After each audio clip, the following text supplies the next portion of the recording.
Fox Movie Tone brings you the world's news. Lowell Thomas speaking.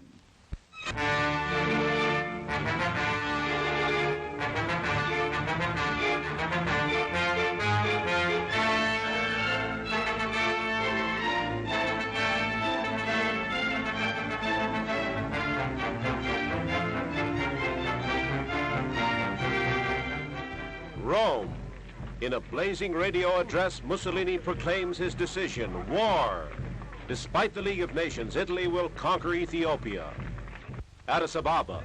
Haile Selassie protests to the League that the Italians have already invaded Ethiopia. So the Emperor orders complete mobilization. He marshals his hosts of fighting men to defend his frontiers. Movie Tone has already shown us the Ethiopians swarming north to Eritrea, and the massing of Mussolini's legions in Eritrea. And now the tribesmen are hurrying south towards Somaliland. We go by railroad across the Eyewash River to Harar, the southern war capital. The train rattles across desolate country the Italians will have to fight across. And then we come to a strategic river and bridge. An inevitable target for sky attack. It's the Eyewash River, but it will be no eyewash when the bombers come. European diplomats leading the war-haunted country. This railroad is of vital importance, and so is the city of Harar. Metropolis of southeastern Ethiopia, it's a Mohammedan city in Christian Ethiopia. Lawrence Stallings and the Movie Tone Ethiopian expedition film warlike scenes in this remote East African town. Modern trucks, American trucks, rush streams of soldiers to the threatened points of attack near Italian Somaliland. Johnny the Ethiopian is going to war and saying goodbye. The fever of war is burning in Harar. Boys play with guns. The women offer to fight beside their men.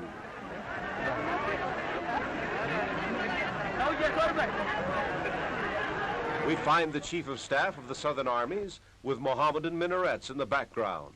And he's a Mohammedan, a Turk, Wahab Pasha, Mohammedan fighting for Christian Ethiopia. Mussolini's generals will meet a soldier skilled in modern battle, veteran of the World War, a Turkish commander at the Dardanelles where the British were beaten, and he won 3 battles from the Russians.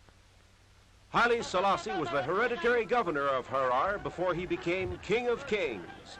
This land was conquered by the great Emperor Menelik, who beat the Italians at Adwa. He subjugated the native tribes of the Gallas and gave the province to Haile Selassie's father. The emperor orders every man to the fighting front, by motor truck and by camel. Haile Selassie, Lion of Judah, defends his home province.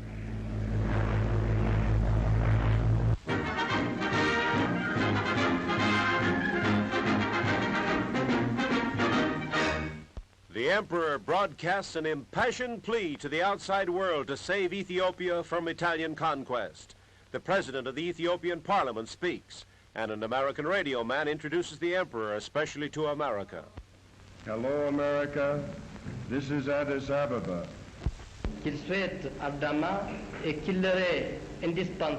He defends his country's cause, calls upon the world to stop the war, and declares that Ethiopia is firmly for peace.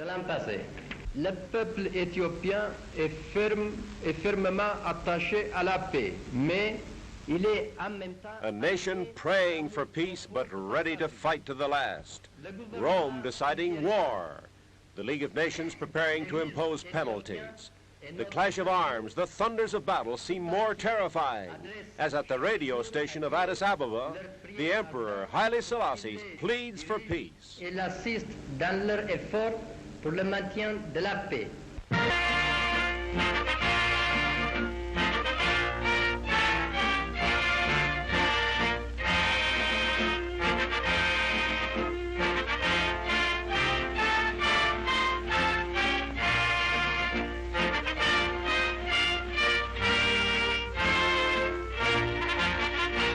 The city is crowded and uneasy, agitated by the approach of war. Even the traffic cop is tense and nerve-strained. Tribal chieftains, feudal lords, each with his armed retainers. The masked marvel, maybe he wears the mask because of the dust.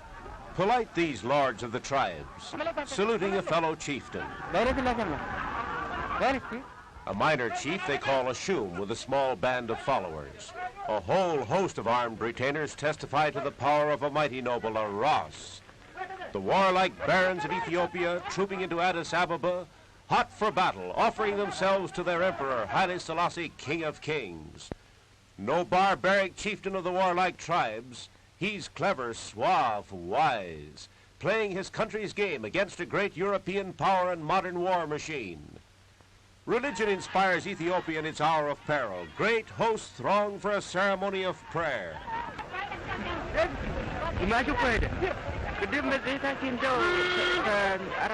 The emperor speeding to worship in his modern car, and they pray for victory in the coming battle.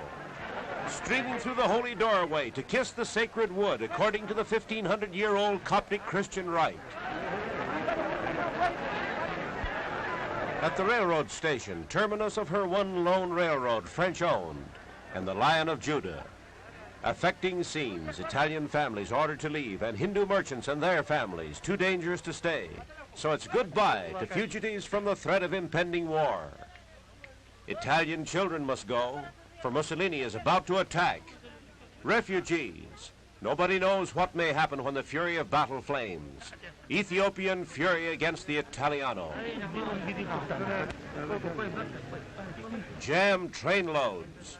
On their way to safety, taking the long trail, the crude Rattler Railroad Trail to the French port of Djibouti, all aboard for safety.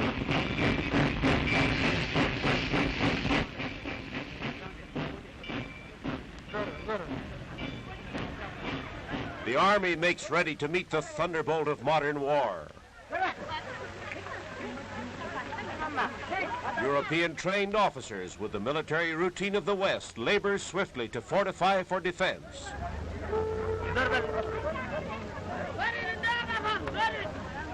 Ethiopia, the land of tribes, digging trenches.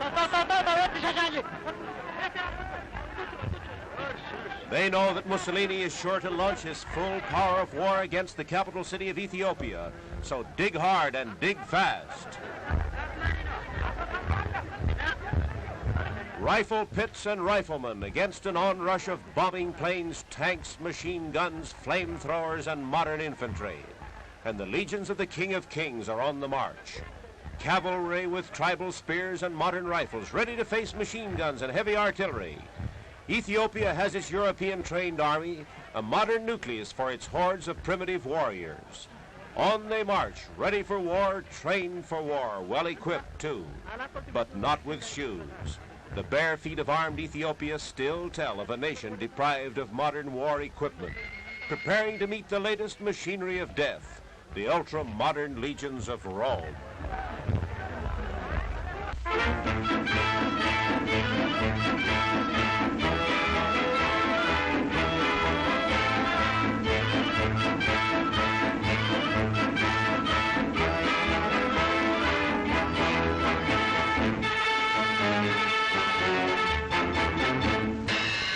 Ethiopia marches to war. The outbreak of battle is expected at any hour. East African fighting men saying goodbye as soldiers always do. They stream to the line of danger. Their commander, a veteran chieftain of warlike tribes, General Habote Mikele, a jovial chieftain, but he takes the post of danger. He commands the northern and eastern frontier, the border of Italian Eritrea. That's where the massed mechanized divisions of Mussolini are to hurl their first and most violent stroke. The Ethiopian Air Force ordered to the front, a handful of planes like this, to face modern air power. They're loading up with munitions and automatic rifles. The Ethiopian Air Force is not to fight sky battles with the Italian squadrons. It's only for communications and transport, to keep contact with the front lines like this.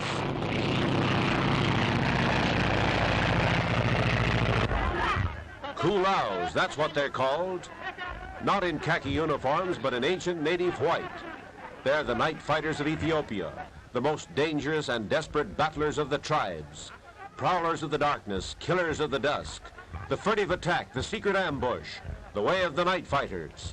No motorized warfare for them. They take mules, sure-footed climbers to pack ammunition along mountain trails.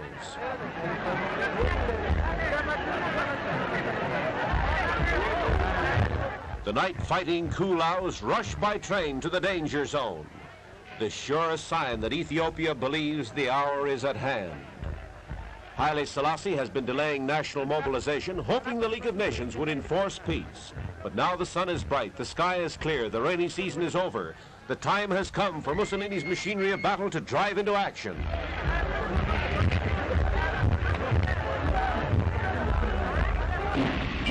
A grinning farewell. They know it bodes no good for the enemy that the night fighters are on their way. In his capital city, the Emperor Haile Selassie maintains his royal state with tranquil dignity. He visits an Addis Ababa automobile show as if his only worry were about buying a car. The boy beside him is a royal prince. American autos on display. That's Yankee enterprise, putting on a selling campaign in the city threatened by the swift, overwhelming blast of war, center of the world maelstrom. The only means of communication with the outside world is this radio. Strike it down, and Addis Ababa is isolated. And the Italians will try to strike it down at once. An instant target for the bombing planes will be this radio station. Here is where they radioed the Emperor's protests to the League of Nations. And right now, they're flashing Ethiopia's case to the powers of the world. They're talking about America, neutrality policy in Washington, declarations by Secretary of State Hull, American Charge d'Affaires Cornelius Van H. Engert. With him, the King of Kings discusses the American slant on the crisis. Because the rain clouds have gone, the war clouds are drifting near.